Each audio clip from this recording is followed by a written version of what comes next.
Let us start with a Shanti mantra from the Upanishads. Something here.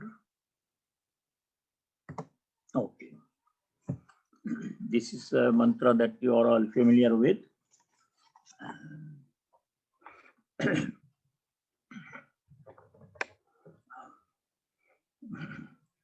Om Bhadram Karne Vishwunayama Deva Bhadram Pashye Makshabhiryadatra Sthirairangai Stushtvagam Sastanubhi Yashema Devahitayadayuhu Swasti na Indro Vriddhashravah Swasti na Pusha Vishwavedah Swasti nastarksho Arishtanemihi Swasti no Brahaspatir Dadatu Om Shanti Shanti Shanti Om. May we hear only what is auspicious with our ears, with our eyes, may we see only auspicious sights. With all our sense organs, may we perceive the divine presence in all and everything. And with all our organs of action, motor organs, may we perform all actions as His worship. May the blessings of the Lord in all His infinite forms be upon us all always. Om peace. May there be peace in our hearts. May there be peace and harmony amongst all beings. And may there be peace everywhere in nature. Adhyatmika Shanti, Adi Bhautika Shanti, Adi Daivika Shanti. Now we are studying the beginning part of chapter 9. Last time we did verse number 4 and 5 we have to do, 5 and 6. These three verses in chapter 9, 4, 5 and 6, they appear to be like a puzzle or a riddle, because there the Lord Bhagavan is trying to explain the relationship between himself and the world. Two things. Actually, there are no two things at all.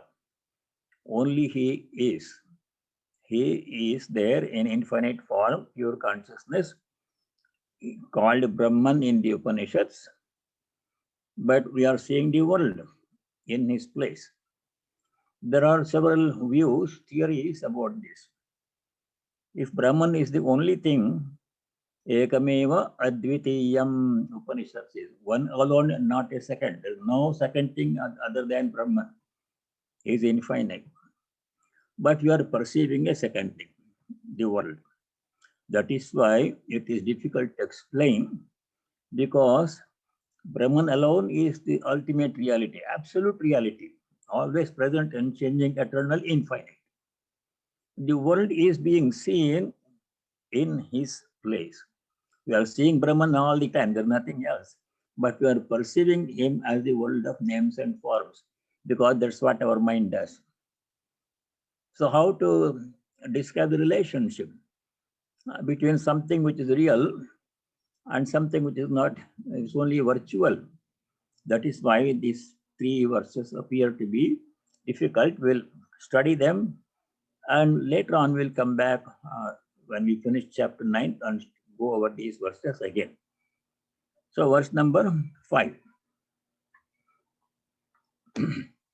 Nacha matstani bhutani pashyame yogamaishwaram bhuta brahna cha bhutastho mamatma bhuta bhavanaha. In the previous verse, he had said, verse number 4, he had said, Matstani sarva bhutani, all beings abide in me. Now, in verse number 5, he is going to say the exact opposite. Nacha matstani bhutani. How can two opposite things be true at the same time? from different points of view, they appear to be true. So let us see what verse number 5 means. Nachamatstani bhutani. That means the world, created beings, all beings from Brahma, the creator, to the blade of grass, all those beings exist as water exists in a mirage. See, only ground is there, and we see water there. And the water, is it real? Appears to be real. When you are in a desert, you see a huge lake of water. You are thirsty, you want to go and drink the water. When you go there, it has receded and there was no water there. The world is like that. It appears to be there, but it really not there. So that is why he says, Nacha matstani bhutani, in me means Bhagavan the Lord, infinite. In me, the Lord is saying, the beings don't exist. It is similar to saying, when a person in semi-darkness sees a rope and mistakes it for a snake, he is saying the snake, but there is no snake. It appears to be there. So from the rope point of view, there is no snake at all. From the Bhagwan's point of view, nothing is there, only he exists. That's a matstani bhutani. But for us, it appears that all beings are in God. That's how it looks to us from our perspective as human beings, from within the field of, within the domain of Maya. But when the Maya clears, we realize that there is no world at all. When you go near, we realize that there was no water at all in the mirage. When somebody brings a flashlight and shows the rope, then they saw there was no snake at all. I was seeing it, it was not there. The world is exactly like this. We are seeing the world so real. You can't dispute the reality of pain and pleasure. We feel it every moment of our lives. The world, we are experiencing it. But from the absolute point of view, there is nothing at all. Only Brahman is there, we are like a dream. When it is happening, it is real. When it is over, it was not there at all. Nobody came, nobody went. The dream was only a virtual reality. At that time, it appeared to be real, like that one. Nachamatstani bhutani. As the water in a mirage, perceived to be real, but does not exist. The perceived snake produces the same effect as a real snake. When a person sees a snake, which happens to be a rope, mistakes it, he does not know it is a rope at that point. To him, it's real snake. He becomes terrified and cries, "Oh, snake, snake, somebody come save me." But somebody comes and shows the flashlight, oh, then embarrassment. Oh, I thought it was a snake. It's only a rope. Oh, that's what happens to us in Samadhi. As long as we are not in Samadhi, we are seeing the world which is 100% real. You cannot deny the reality of the world. When you are not in Samadhi, when you are in a dream, dream is real. When this waking state is superseded by the Turiya state, that means when all the names and forms and everything, I and you and everything disappears, only Brahman remains, then that is the absolute truth. Until that experience comes, we have to struggle with duality. We have to struggle with the world. Sometimes good, sometimes bad, sometimes pain, sometimes suffering, sometimes joy. That's the story of human life.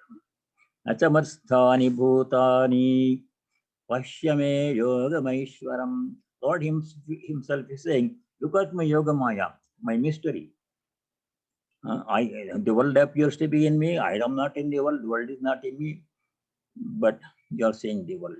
Pashyame yogamaishwaram. Behold my mysterious yoga.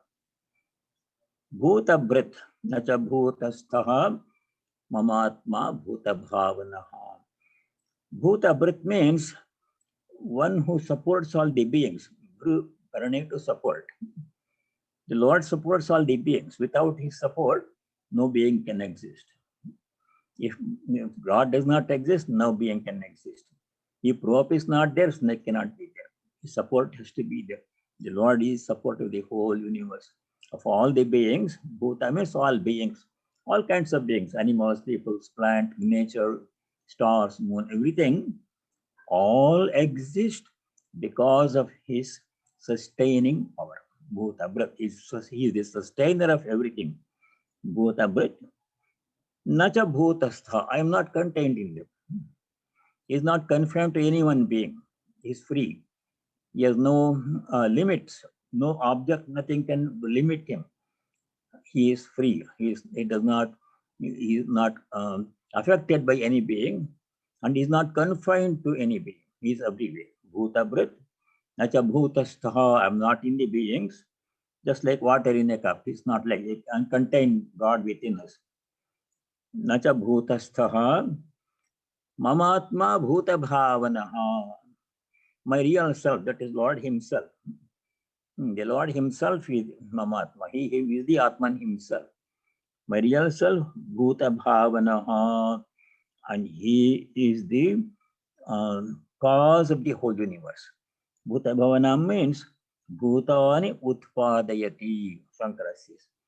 That force, power, the Lord who produces the world. He is the source of everything. He supports everything, but is not contained or in anything or limited by anything. Beings don't affect him. He is absolutely free. That is his nature. The translation I will read. Your translation may be different. Neither do beings exist in me. Behold my sovereign yoga. Myself brings beings into existence. Bhuta Bhavanaha. He brings the whole world into existence. So it appears to us and sustains them, Bhuta Bhrit. Yet I do not dwell in them. Is not contained in a being, cannot be limited to any one place or object. Is infinite, all pervasive, eternal.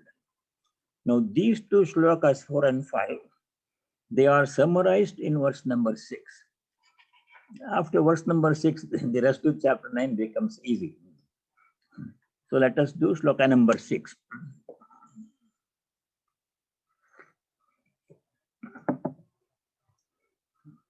यथाकाशस्थितो नित्यं वायुः सर्वत्र गो महान् तथा सर्वाणि भूतानि मत्स्थानेत्युपधारया.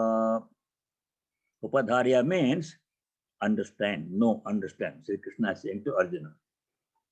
Just as the vast expanse of air eternally subsists in space while moving everywhere, even so know that all beings exist in me. Akasha means space. Space is infinite and everywhere present. Wherever you go, there is space. There is no place where space is not. So it comes as a analogy to describe the omnipresence of God, present everywhere. Yatha akashaha nityam, for all the time. Nityam means all the time, always. Sarvatragaha, moving everywhere. Air moves, space is everywhere. Akashasito nityam vayu. Vayu sarvatraga. Mahan vayu. Mahan vayu means very powerful wind. Mahan vayu. Sarvatraga moves everywhere in space. Akashastitaha, wind exists in Akasha in space, and wind moves every place. Wherever there is space, wind can go there without any restriction. In the same way, tatha sarvani bhutani, all the beings, even so, all the beings, matstani, they exist in me. Iti upadharaya. Matstani iti upadharaya. Now understand that all beings exist in me. That is from the human point of view. When we see all the beings, everything exists in God. That's what we studied in the 6th chapter, verse number 30. That is something worth noting, important verse 6:30. There Bhagavan says, he who sees me in all and he who sees all in me, to him I'm never lost. Yo mam pashyati sarvatra sarvam cha mayi pashyati. Then what happens? As long as we are seeing duality, different people, various qualities, many different things, Earth and planet and solar system and galaxy, animals, so many things we are seeing. As long as we are seeing these things, it appears that everything is in God. Where else can it exist? God is everywhere, everything is in God. But this whole uh, situation clears up and we see the absolute truth as it is only when we go to the fourth state, Turiya Avastha. What is the fourth state? Beyond the three states. You are familiar with the three states: waking state, dream state, and dreamless deep sleep state. Sushupti. Jagrat, Swapna, Sushupti. Waking state. We see everything. Waking state, dream state, duality. Everything we see separate. In dream also we see so many things, people coming, going, things happening, as in waking state. In dream and dreamless deep sleep state, silence is there, darkness. Whether something is there or not, we don't perceive anything, nothing is there. These are the three states through which we go through every day, experience every day. And when we are in one of these three states, we are only seeing the duality. You are not seeing the truth as it is, because all things are being seen through the mind, even in dream, through the sense organs. But the absolute reality can be experienced, not seen. We can't see God because He's same as ourselves. It's an object different from us. He's not an object different from us. We experience ourselves as one with Him, as Brahman. We are all Brahman. That experience comes only when we transcend the three states. When you go to Samadhi, that is the culmination of spiritual life. When we realize that we are that one ultimate reality, we become Brahmajnanis. We know Brahman, that we are Brahman. What the Upanishad says, Aham Brahmasmi, I am Brahman, will become our experience. Now it's only theoretical knowledge. We read in the Upanishad, you are Brahman, I am Brahman. Tattvamasi, you are also Brahman. Like that. I am Atma, Brahma, another Mahavakya, all individual beings are Brahman. That means everything is Brahman. That you are not experiencing that now in waking state. We will experience everything as one, including ourselves, all duality, multiplicity, everything will disappear. Only one pure consciousness remains, that is Brahman. That we truly, or even now we are that, but we are not seeing it, we are seeing different personalities. Sri Ramakrishna said, to say that I am Brahman is not a good idea, as long as we are not having any inkling of that. Simply reading the Upanishad, I am Brahman, and saying I am Brahman should not be done, because it does not conform to our experience. So what is to be done now? We are seeing duality, we are seeing multiplicity. God is there, we know, only theoretically. How do we reconcile this? Sri Ramakrishna gives a very way out of this conundrum. He says, for this Kali Yuga, until real knowledge dawns, or until pure devotion comes, the best way is to follow Narada's devotion, Narada's teachings on devotion, Naradiya Bhakti. That will take us to the ultimate goal. We can go to the ultimate goal through Jnana or Bhakti. They're like two staircases going to the same place, second floor. So either we follow Jnana or Bhakti. For this age, for majority of people, Sri Ramakrishna says, Bhakti is the easiest path. Now, Bhakti will come in the 12th chapter. We'll study the Bhakti Yoga in the 12th chapter. Now, until then, what are we supposed to do? For us, the best path is to do three things. Sri Ramakrishna said, Narada Maharshi said, many things they have said, out of them three I'm going to point out. First thing is what Sri Ramakrishna, Holy Mother, Narada, everybody has said. Teachers of Bhakti have said is constant recollection of God. Jnani is constantly recollect. Jnani say, I am Brahman. All the time they say, I am Brahman, I am Brahman. They never say, I am the body and the mind. That we cannot say very well now. But what can we say instead? Constantly remember God. Oh Lord, I am your servant. Oh Lord, I am your child. Oh Lord, I'm your a devotee. Please accept me, give me knowledge, give me devotion. That's how we should do all the time. Avyavarta bhajanat. Narada says one of the sutras, for example, Avyavrata bhajanat. Avyavrata means uninterrupted. Bhajana means worship. The worship means recollecting in our mind all the time, thinking about God. That is one thing we have to do, we can do with some difficulty. I'm not going to say it's easy because other thoughts will come in between, as we know, but we can try to do that one. Constantly recollecting God. Second thing Narada says is, as Bhagavan Sri Krishna has said many times in the Gita, Narada says second thing, Tadarpita Akhila Charata. That means Bhagavan, the Lord. Akhila means all. Achara means our work, how we behave, what we do.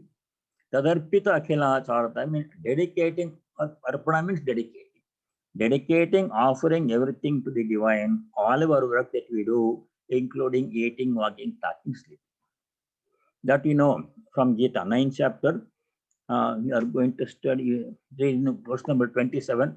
Sri Krishna is going to say, dedicate all your actions to me. He said it already in the 3rd chapter, verse number 30. Maya sarvani karmani sanyasya, like that one. That we can do. With some difficulty, we can do. Third thing that Narada has said is, Tadvismarane parama vyakulata. Vismarana means forgetfulness.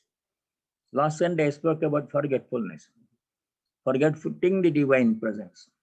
Tadvismarane, if you forget God, even for a short time, Tadvismarane, if you forget God, what should happen? Parama vyakulata. Vyakulata means intense yearning for God. We should feel separation. We should feel the pangs of separation when you forget to remember God even for a short time.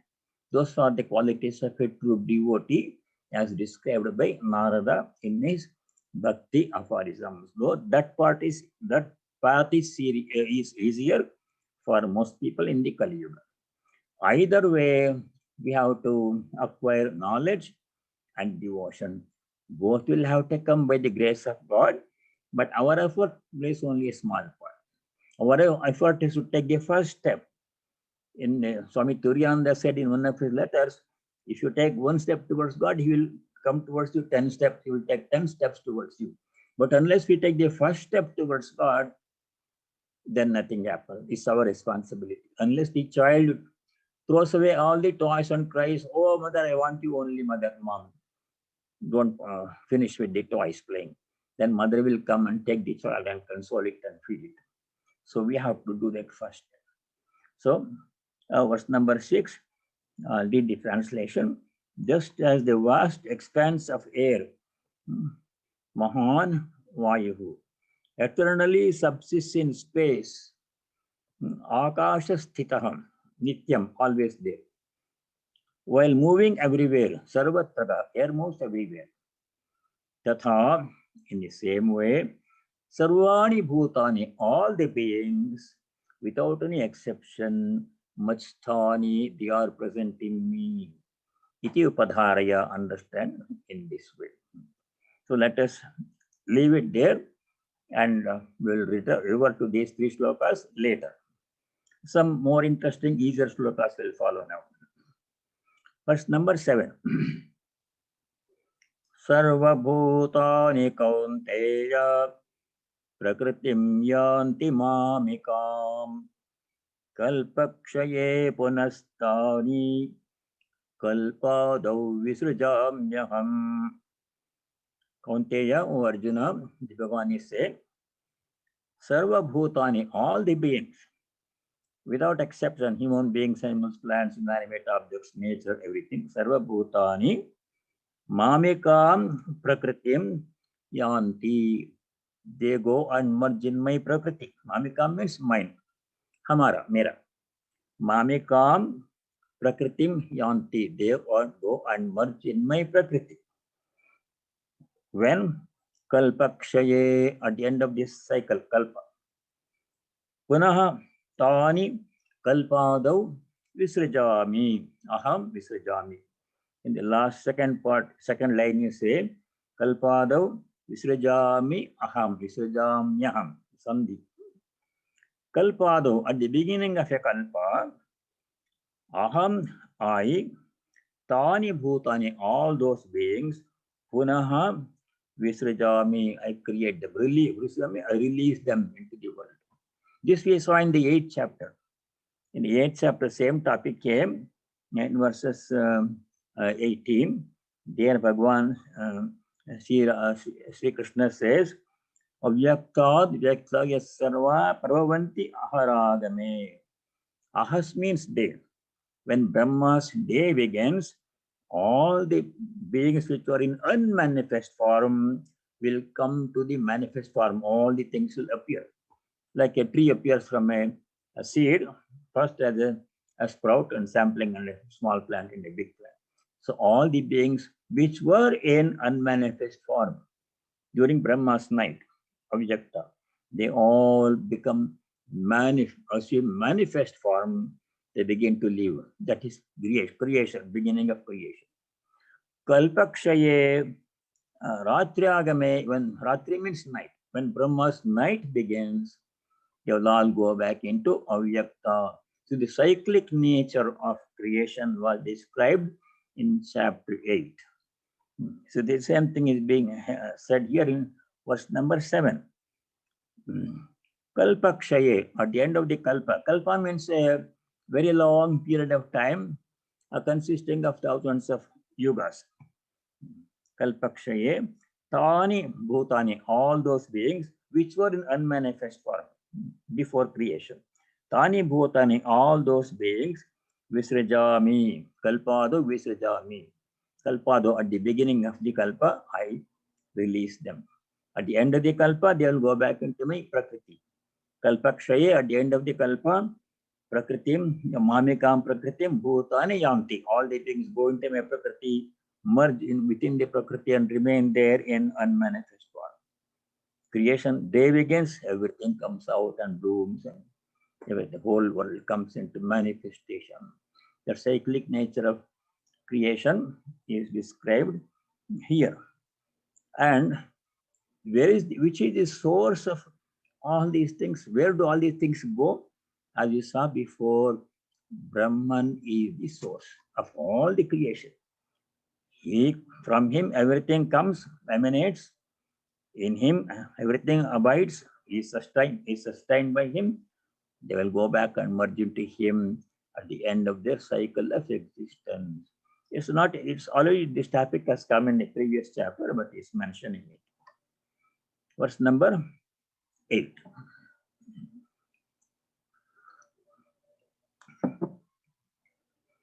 Prakritim swam avashtabhya visrajami punah punaha bhutagramam imam kritsnam avasham prakriter vashat. Swam prakritim avashtabhya, resorting to my prakriti. Prakriti means God's power to create, maintain, and dissolve, dissolution. Resorting to my prakriti, my power of creation, maintenance, destruction. Again, punaha, swam prakritim avashtabhya. What happens? Punaha, bhutagramam visrijami. Visrija means I release into the world, creation, at the beginning of the kalpa. Imam bhutagramam visrijami, I create all these beings. What kind of beings are there? Krishnam, all beings. Krishna means all beings, no exception. Avasham, they are helpless. Avasha means control. Avasham means they don't have any control about their lives. We experience it every day in our life. We have no control about what happens to us. Why we have no control? Because in the commentary, Shankaracharya says, why avasha? Why without control? Prakritehe vashat svabhava vashat. We are all swayed, influenced by our inborn tendencies. Whenever any being is born, let us say human beings, animals also, same thing is true. But whenever a person is born, he is not free. He brings with him a whole pack of cards to play. It means a whole bunch of samskaras from previous births. He brings that's what he has to go through in this life. That's called prarabdha karma. When a baby is born, it does not come with a clean slate. It comes with a load already, carrying a load of its prarabdha karma. Day by day, minute by minute, that prarabdha karma unfolds in the baby's life until old age. Prarabdha karma means the impressions that you have gathered by previous actions in previous lives, they come with us when we are born. And they largely, not totally, largely dictate our lives. Now, if you are completely, our life is predetermined by prarabdha, then question comes, where is the room for free will and prayatna, self-effort? So the prarabdha determines a large amount of what happens to us, but there is much scope for free will. Freedom also is there. To some extent, we can change the result of past actions. It's possible. Sri Ramakrishna, Holy Mother both have said, by intense prayer, you can change the course of your life, change your prarabdha. Not wholly completely, but significantly. Holy Mother gives an example. If the prarabdha is so bad, past karma is so bad that the person has done, that is destined to lose a hand. By intense prayer, what will happen is, instead of losing a hand, you will end up losing a part of a finger. Intensity is much reduced. Something will happen. It won't become zero. Prarabdha will be there, but its intensity can be greatly reduced. But the prayer has to be very intense, not casual prayer. Oh Lord, save me from this trouble. That won't do. Intense prayer. Intense prayer means what? Holy Mother gives the detail. If you repeat God's name or mantra minimum 10,000 to 15,000 or 20,000 times a day, your whole life will be changed. You will see the significant, if you will feel it, you will see it, you will experience it. She herself did it. Many people have done that. That is the way to make modifications, improvements in our prarabdha karma. That is why if you don't do that one, you will be governed by our karma, good and bad. We will be going through all the experiences in our life, like all other beings. Animals can't do any self-effort. Krishnam avasham prakriter vashat. By the under the control of prakriti. Prakriti here means swabhava. Swabhava vashat. Shankara in the commentary says prakrite vashat. Swabhava vashat. Swabhava means our inborn tendencies. When you are born, you already have some tendencies. In the baby, you don't see them very well. As they grow up, the baby grows up, you will see the tendencies. Some children do this, some children do that one. As they grow in age, we can see the differences from person to person, child to child.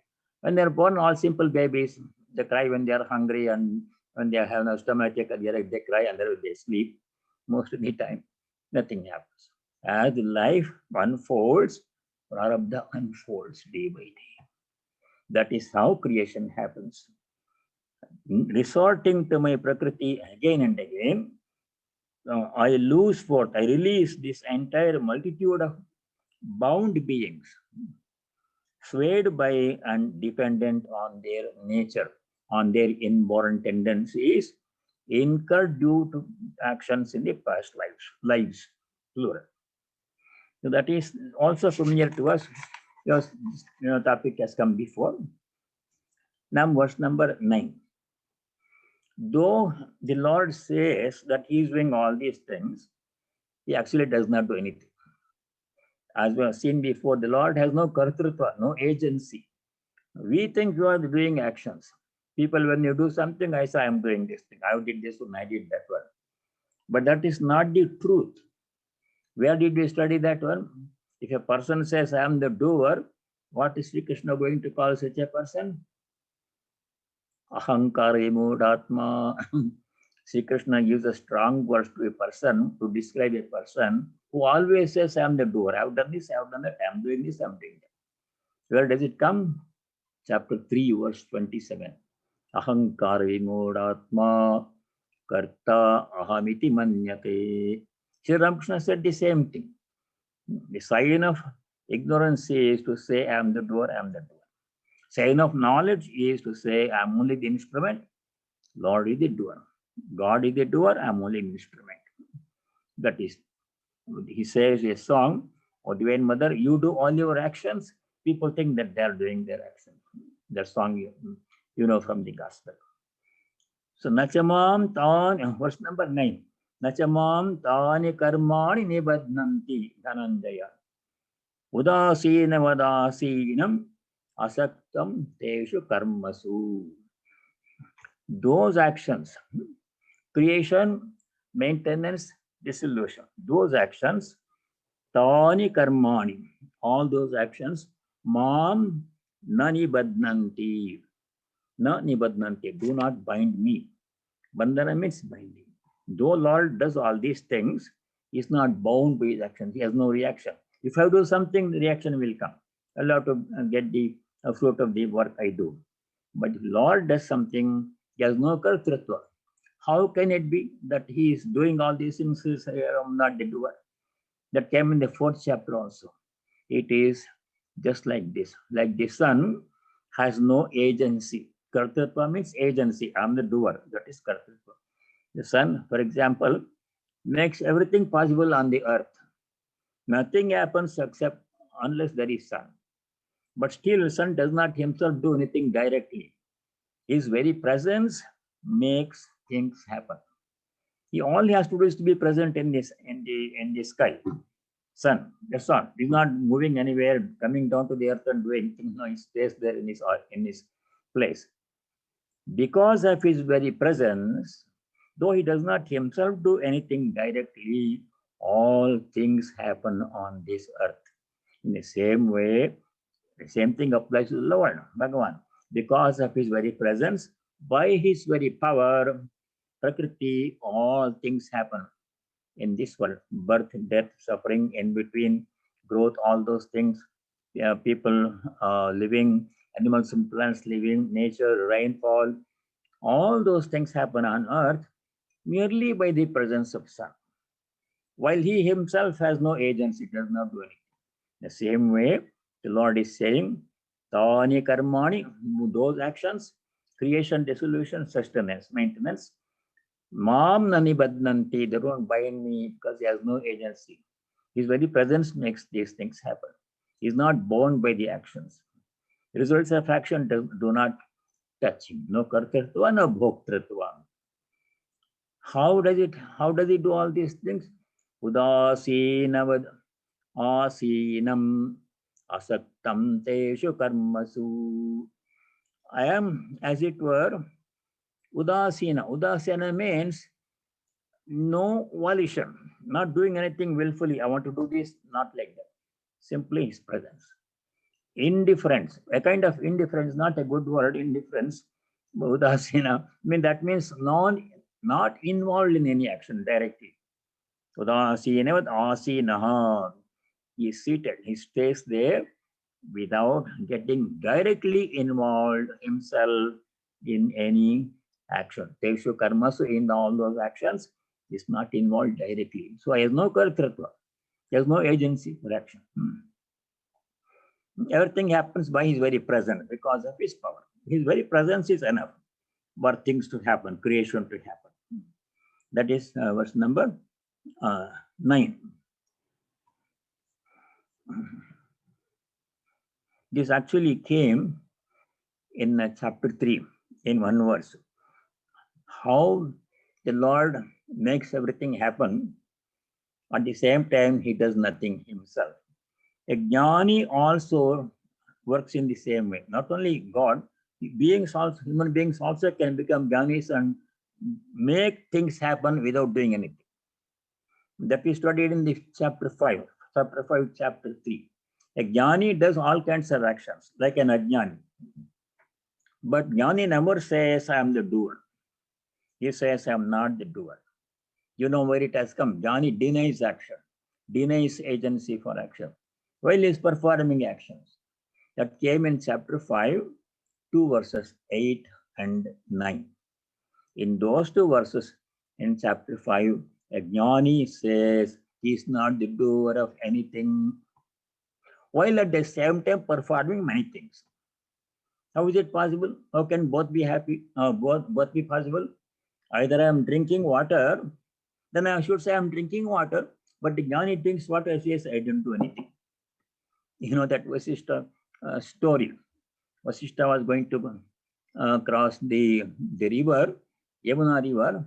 He was standing there, there was no boat available. A group of gopi women, cowherd women come there, carrying their products, milk and yogurt and cream, etc. to sell, and they were waiting for the boat. Then the gopi women asked the Rishi, said, Sir, how can we cross the river? No boat is available.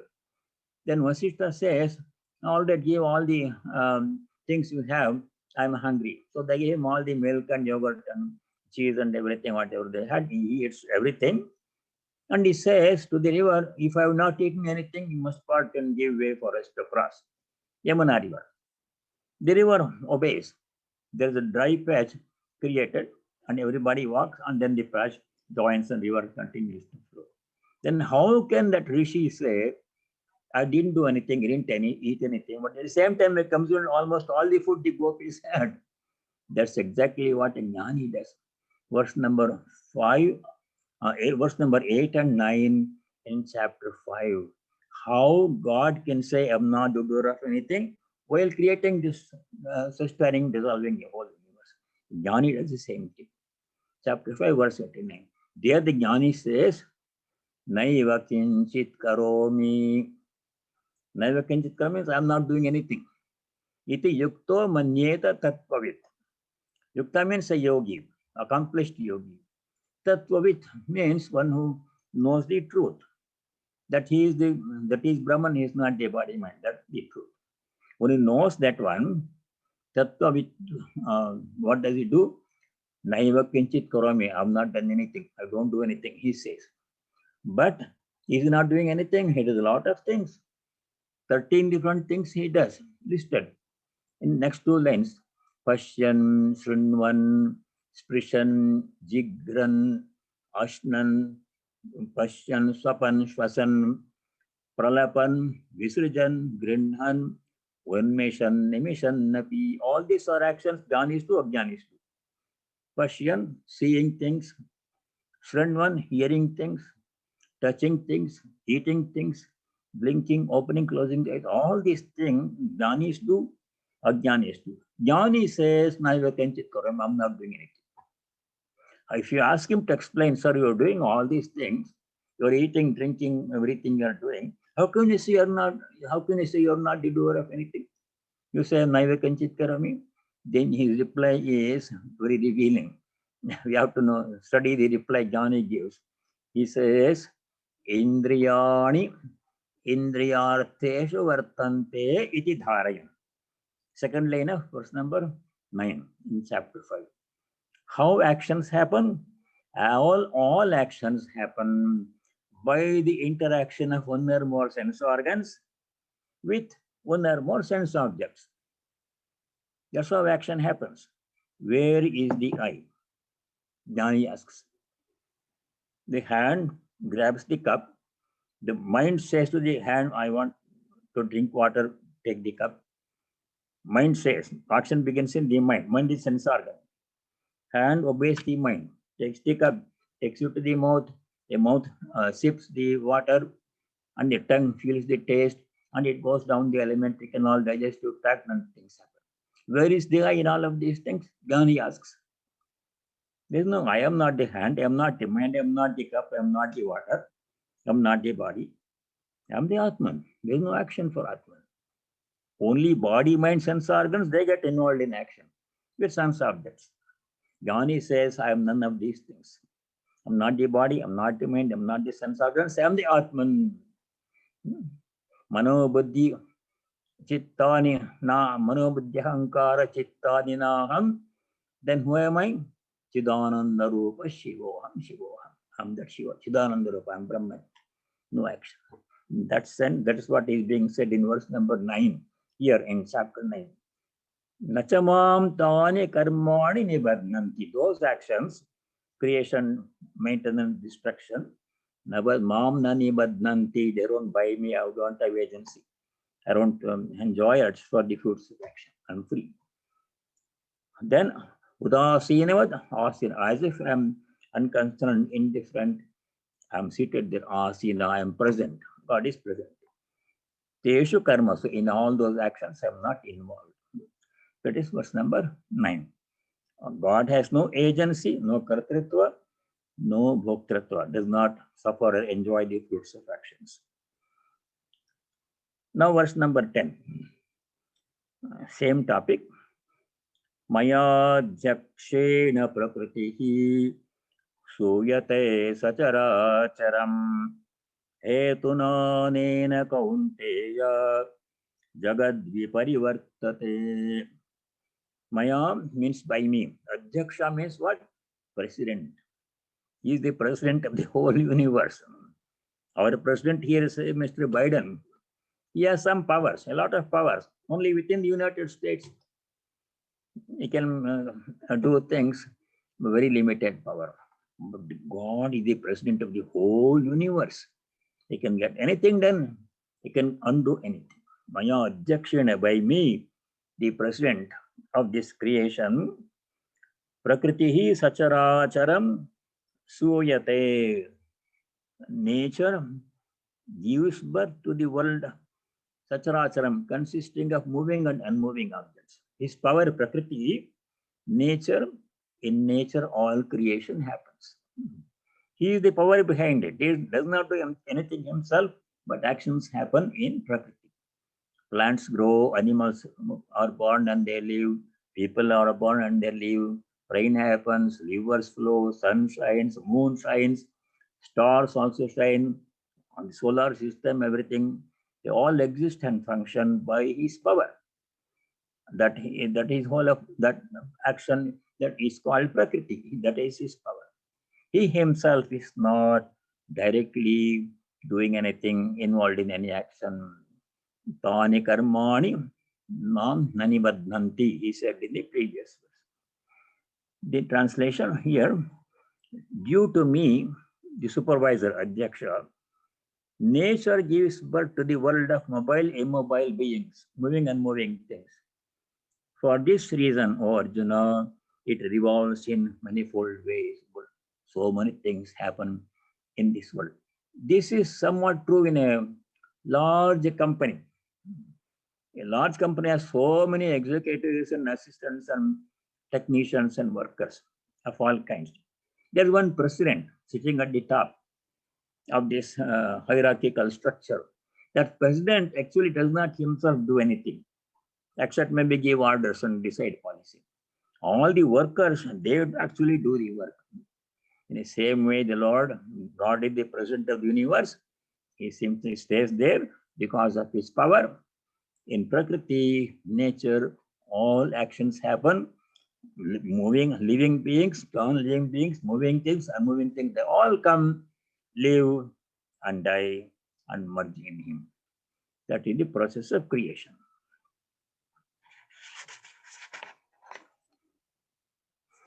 Now, this people have to know. Otherwise, what happens is, ordinary people are so much fascinated by creation that they forget the creator. Sri Ramakrishna explains this in his gospel. Supposing an ordinary person goes to a very rich man's house, who has a big bungalow, mansion, surrounded by gardens, a lot of things there, people working there, huge place, very rich man. The rich man stays somewhere inside in a drawing room. The visitor looks at the house and the garden and the workers and all the decorations and everything, horses and everything, is fascinated by it. You forget there is an owner behind all of these things. God is the owner of this universe. His whole universe is so fascinating, we become absorbed in it. I want to do this, I want to do that, I want to Buy this one, I want to enjoy that one. What about the Lord who created all these things? The president is there. We are not interested.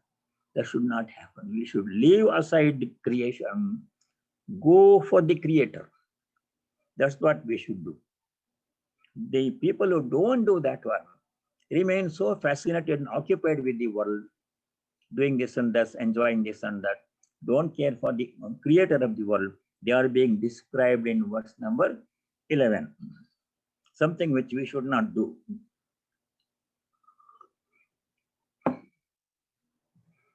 Avajananti mam muda manushim tanumāsritam param bhavamajananto mama bhuta maheshwaram. Mudha, you see the word mudha? Mudha means mugdha, who is foolish. And there is no other better way to describe. Who doesn't have clear understanding. Mudha. Mudha means this plural, foolish people. They, what do? Mam avajananti. They speak ill of the creator. Oh, I could have created a better world. God has no sense. He has put so much suffering into this world. Why did they create in this way? They speak like that about the creator, not knowing his true nature. Muda manushim tanamastitam. When God comes in human form as an incarnation, as a human incarnation, when God comes, they don't recognize. It is said that during Rama's lifetime, most people did not know him as Vishnu's avatar. All they knew about him was Rama's son. Just know the story. Rama's son, he went to the forest and Sita was taken away by Ravana. Rama went and killed Ravana, brought Sita back. That everybody knows. But who was Rama? Dasharatha's son. That was all. That's all the ordinary person knows. Only a very few people recognized Rama as the incarnation of Vishnu during his lifetime. Same thing happened to Sri Ramakrishna. People dismissed him in Dakshineshwar because he was behaving like a madman. Vyakulata, he was so intensely yearning for the vision of the Divine Mother that he would cry, Mother, Mother, and roll on the ground. People thought the priest has become mad. He cries, Mother, and Mother rolls on the ground. He does not know something wrong with him. They tried to bring all kinds of Ayurvedic doctors, Kavirajas, and everything. They didn't know he was a supreme Jnani, supreme Bhakta. Like that, Manushim Tanamashitam. If God comes in human form, Mudaha Mam Avajananti. Not only do they not recognize divine presence in human beings, they deride, speak ill of such a person. Parambhavam, Mama Parambhavam Ajanantaha. Mama Bhuta Maheshwaram, Mama Parambhavam.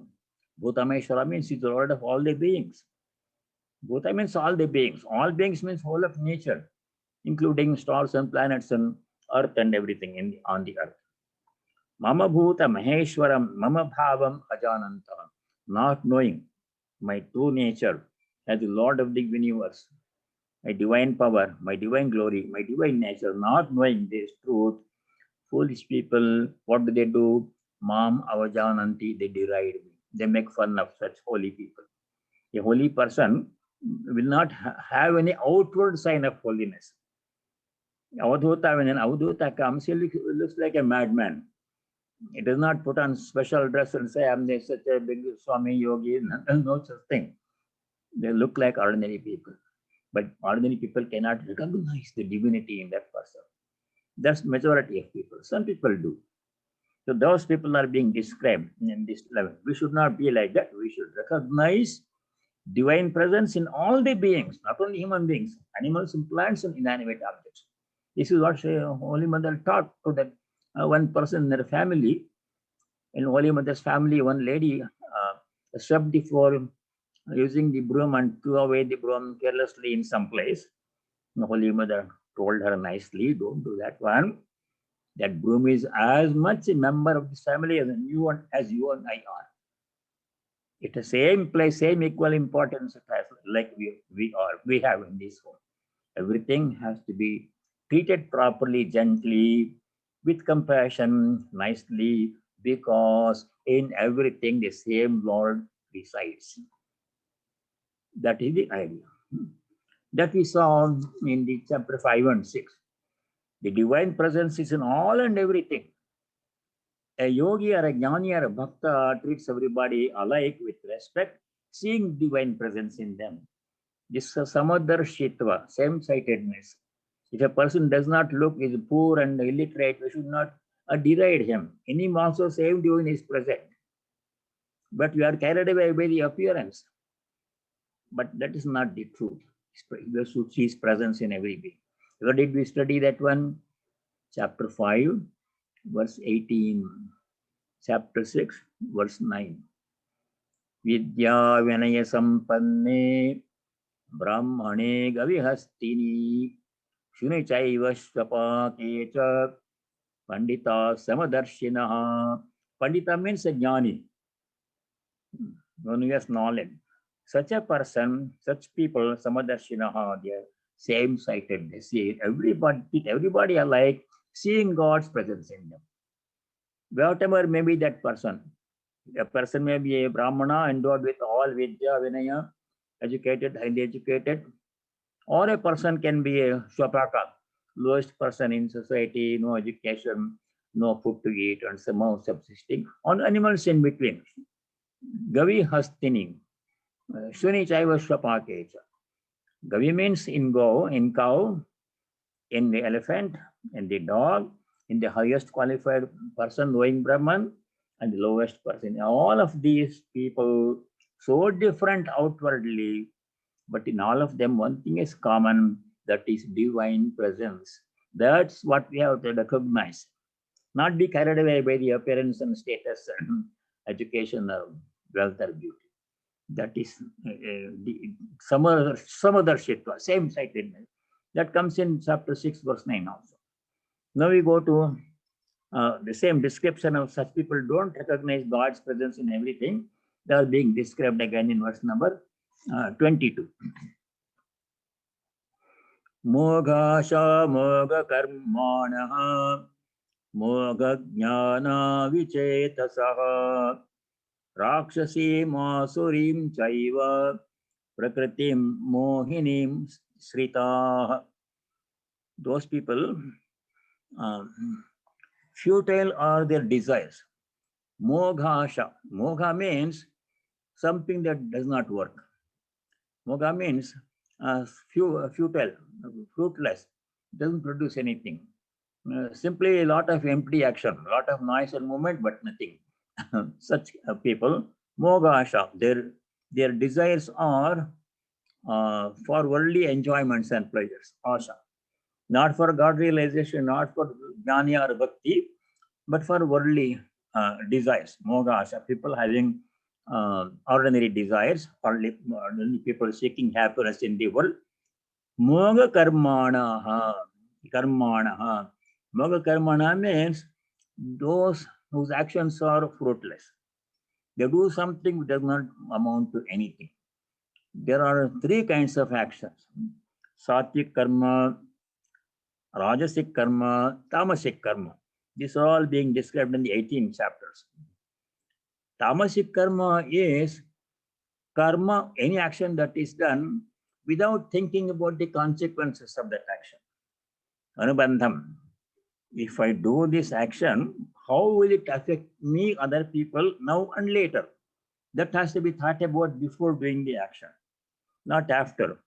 Because every action produces a result and it affects other people too. If I do something in ashrama, in a family, or in a workplace, my action affects other people, definitely. Whether it affects them positively, negatively, that I have to think before doing the action. So, tamasic karma means action done without thinking about possible consequences. Consequences to nature also. It may affect me positively, it may bring me benefit, but if it affects animals and plants and nature, then I should think about that one. Such people whose actions are done thoughtlessly, heedless action, mogha karmanaha, mogha jnana. Their knowledge is not proper, improper knowledge. They don't know the truth. Whatever they see, that believe that to be the truth. Such people whose knowledge is not proper, futile knowledge, Vichetasaha. Vichetasa means who don't have a clear thinking power. Their buddhi, their intellect is not functioning properly. Tamasic buddhi. They think in opposite term. What other people say is right, they think it is wrong. What other people say is wrong, they think it is right. Such people are there. A lot of such people are there in this world. Those are Vichetasaha. Rakshasim Asurim Chaiva Prakritim Mohinim Shritaha. They have resorted to Rakshasi Pravritti, delusive nature of monsters and demons. They are human beings in appearance. They have human body, but their thoughts, their actions, their speech and everything is anything but human. They behave like non-human beings. Such people abound in this world. So these are negative examples which cautioning that we should not be like that. Now we'll stop here. Now with verse number 12. The rest of the chapter is very interesting, chapter 9. So we'll continue next time. And if you have some questions or comments, you can bring them up now. Yeah, Swamiji, I have one question. You can hear me, right? Yeah. Okay, I know we have talked a lot about Shloka 4, 5, and 6. They are very good. And all the time we say divinity is within everybody. But in that, what confuses is he's saying, I am not in them. Not that confined to them, not controlled by them like that one. Not controlled by them. Yeah, not influenced by them. God is not influenced by us. He is not controlled by us. He is not actually physically present like water is present in a cup. It's all pervading. Everybody is there. But the sign of intelligence is to recognize God's presence within us. That is the key point. Though he does not appear to be, I don't see God in anybody. Though I only see the body, the dress they are wearing. That's all I am saying. But I should not be confused by that appear. I should see the divine presence in everyone. That's what chapter 6, verse number 30 says. 6:30. That's it. Disregarding the appearance. A person may be properly dressed and a very nice, expensive dress and driving expensive car and everything.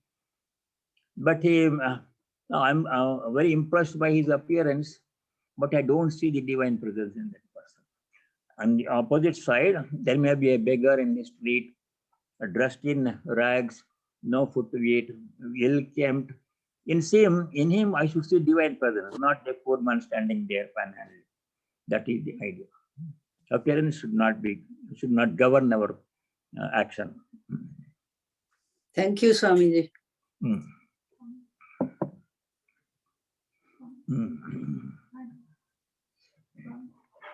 Any other question?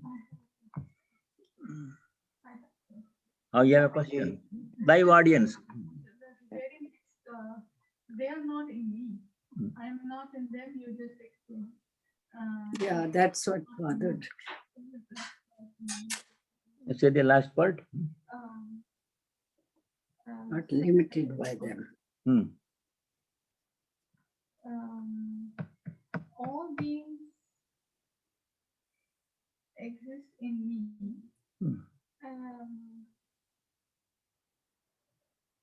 I am not in them either. I'm not in them means I'm not confined to them. It's all pervasive.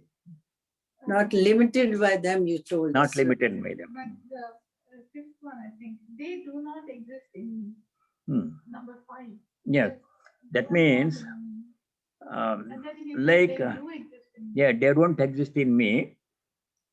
Like that he says, it is somewhat like saying a snake does not exist in the rope. It appears to be. We are only saying the snake. But there is no snake. It appears to be there. But does it exist in the rope? Only rope is there. Only rope remains. There is no. But you are seeing this whole world which you are seeing, which is so real, is like a virtual reality, like a dream. It is so real right now, but when we actually open our eyes and get true knowledge and samadhi, only see divine presence everywhere. All the names and form, people, good, bad, planets, and whole world will disappear. Like dream, things will disappear when we wake up. But right now, in dream, everything is so real. We don't know we are dreaming. It's very real. So this world is a waking state is like a dream state. That's how some people explain it. It appears to be there, it's not there. That's why he says, Pashyame Yoga Maheshwaram, see my divine glory. Things are not there, they appear to be there. But when will the truth dawn? How do we know things are not there? Go to the fourth state. As long as we are in waking state, dream state and sleep state, we are seeing things and doing things and feeling things. All this we'll see is only Brahman exists. That truth will be experienced in Turiya. That requires a lot of effort, God's grace. Swamiji, Swamiji, you said that we should not get influenced by people's appearance. We should disregard it, and we should try to see God in them. When it comes to their behavior, though, should we disregard their behavior by saying it's God's will that they are behaving that way? Or what should be the attitude when the behavior is not sattvic? When people do misbehave, what we should do? Probably not that much, because we can't control anybody's behavior really. Right. Sometimes we have to try to change. If that person is your responsibility, your child misbehaves, your student misbehaves in class, then you have to correct. You have a due responsibility to correct that person's action, because you are in charge of their growth at that time. But if some other unrelated person does something wrong, you cannot change. If you tell the person don't do this, he will come and beat you up. So what you can do at that time depends on circumstances. You can inform the police, or if anything that you can do, but practically not much we can do. A lot of people do wrong things in this world. It's not been possible to control and change all those people. True. What we have to do is if you cannot do anything, you have to stay away from them and try to be not affected by their evil actions. This is explained by with a parable by Sri Ramakrishna, like the wild elephant. Wild elephant that does not behave properly. Whatever it says, it will pull and throw away. So when you see a wild elephant, you have to stay away, run away from its path. If you stay there on its path, seeing God's presence, oh God, elephant also is God, then the God does not know anything about God. The elephant does not know anything about God. Elephant take you and throw you away. Remember that parable in a Gurukulam, in a forest hermitage, a boy was collecting firewood, and a wild elephant came and everybody ran away. But this boy stood there praying to God in the form of wild elephant. But the elephant does not know anything about God. It took the boy in its trunk and threw him aside and went away. He was injured. When the teacher asked him, why didn't you move away? The boy said, oh, every day you say God is present in everybody, including animals and elephants and everything. I was trying to pray to the God, elephant God. Then teacher said, the Mahout was asking you to move away. Why didn't you pay attention to God in the Mahout? Mahout Narayana. So we have to stay away from wicked people. Swamiji, should the attitude be that it is God in the form of those people who are acting that way, and so we ignore them or forgive them or do the dharmic activity? If there is something you can do to change, you can do. Generally, nothing can be done if unrelated person does something wrong. In that case, you have to, you can say God is playing the role of the wicked man. Because the whole universe is God's play. According to devotees, this whole world is God's play. Daivi Leela, divine sport. So he plays the part of the thief, he plays the part of the police officer, he plays the part of the judge, and he plays the part of a good person. So remember the story of that weaver who thought everything happens by the will of Rama. This comes in the gospel. The weaver story by Will of Rama, that weaver said everything happens by the will of Rama. Some robbers came, took away some property from somebody. They caught hold of this man who was sitting there and taking God's name, put all those stolen goods on his head and asked him to carry. Police came and arrested him because he was holding stolen goods. Robbers disappeared. Then he was taken to the judge next morning. When the judge asked him, why did you carry the stolen goods? He said, I did not steal, sir. By the will of Rama, robbers came. By the will of Rama, they caught hold of me. By the will of Rama, they forced me to carry their stolen goods. By the will of Rama, I was arrested and brought before you like this. He was an honest man. So that is one attitude. By the will of God, everything happens. Good, bad, everything. He plays various roles. That is devotee's attitude. Okay. It's only he playing all the roles. The whole world is his drama. Divine play, divine sport, Devi Leela. That's how some people explain evil. Okay. Thank you so He much. also comes in the form of the police officer, God. He comes in the form of the thief. So he playing this game. Maharaj, Thakur also talks about the parable of the snake, hiss and don't bite. Yeah, hiss but not bite. Right. Yeah, we should resist, but we should not do harm to other people. Otherwise, if we don't resist, they will take advantage of us. Especially workplace or a family, some people are of a very mild nature, sattvic people. Other people take advantage of them. Then you have to show strength. Tell them to stay away and not bother me. Otherwise, they will give a lot of trouble. But you should not do it out of anger or hatred. You should say, don't trouble me, you don't mess with me. I'm doing my work and you do your work. We should be firm, assertive, but not aggressive and harming other people. Like the snake, which was allowed to hiss, which was told not to bite. But then when it did not hiss, all the village boys came and beat it up and it was about to die. So we have to protect ourselves. You have to hiss, but not harm others, not bite. Thank you, Maharaj. Okay. Closing prayer. Swamiji, I have one question, Bachubai. not related to Gita. Hmm. Madhvacharya has Dvaitvad, and all those Vad, all those philosophies.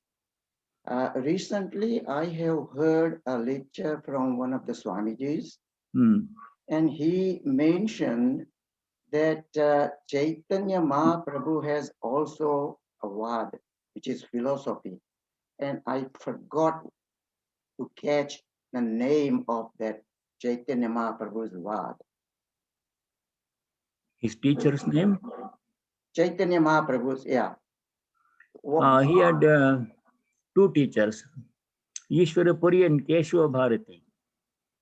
Kesava Bharati? Sorry. And Keshava Bharati.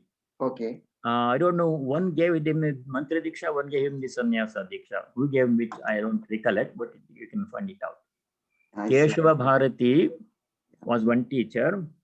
Ishwara Puri was another teacher. He was a great, Chaitanya Mahaprabhu was a great Sanskrit scholar, expert in the grammar and everything. But transformation happened in his life when a young age. He was married also. And suddenly he gave up all his teaching and everything, started chanting Krishna's name, and gave up everything and took sannyas. I see. Okay, so it's Keshava Bharati is what? Ishwara Puri. Ishwara Puri. Okay. Thank you, Swamiji. Closing prayer. Om Sarve Bhavantu Sukhinah. Sarve Santu Niramayah. Sarve Bhadrani Pashyantu. Ma Kaschid Dukkha Bhag Bhavet. Om Shanti Shanti Shanti. Om, may all be happy. May all be free from diseases and other problems. May all have harmonious relationships with each other. no ill will, no hatred. May everybody be free from suffering of all kinds. Om peace, peace be within us all. Adhyatmika Shanti, peace in our hearts. Adi Bhautika Shanti, peace and harmony amongst all beings. And peace in nature. Adi Daivika Shanti. Hari Om Tat Sat. Sarvam Shri Rama Krishna Arpanamastu. Thank you all. All of you stay well, and God willing, we'll see you next week. Thanks very much.